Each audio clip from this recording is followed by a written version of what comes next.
উপস্থিতি, আসসালামু আলাইকুম ওয়া রাহমাতুল্লাহ। 26শে মার্চ স্বাধীনতা দিবস উপলক্ষে আয়োজিত আজকে বন্যাদ্রগাড়ি পূর্ব এই সমাবেশে উপস্থিত আছেন বাংলাদেশ শ্রমিক কনফেডারেশন রাজশাহী মহানগরের সম্মানিত সভাপতি অধ্যাপক আব্দুল সামাদ সহ আমরা আসলে শ্রমিকদের অধিকার নিয়ে কাজ করছি। শ্রমিকরা পথে ঘাটে যেভাবে নির্যাতিত হচ্ছে, 54 বছর স্বাধীন হওয়ার পরেও শ্রমিকদের ঘাড়ে বন্দুক রেখে যুদ্ধ হয়েছে, অথচ শ্রমিকদের অধিকার আজ পর্যন্ত বাস্তবায়িত হয়নি। কারণ শ্রমিকরা নির্যাতিত হতেই থাকছে, তাদের সাথে কথা বলার কেউ নাই।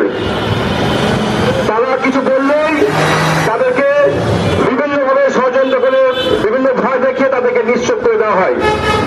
এজন্য প্রিয় উপস্থিতি, আমরা শ্রমিকদেরকে সংঘবদ্ধ করতে চাই, শ্রমিকদেরকে ট্রেড ইউনিয়নের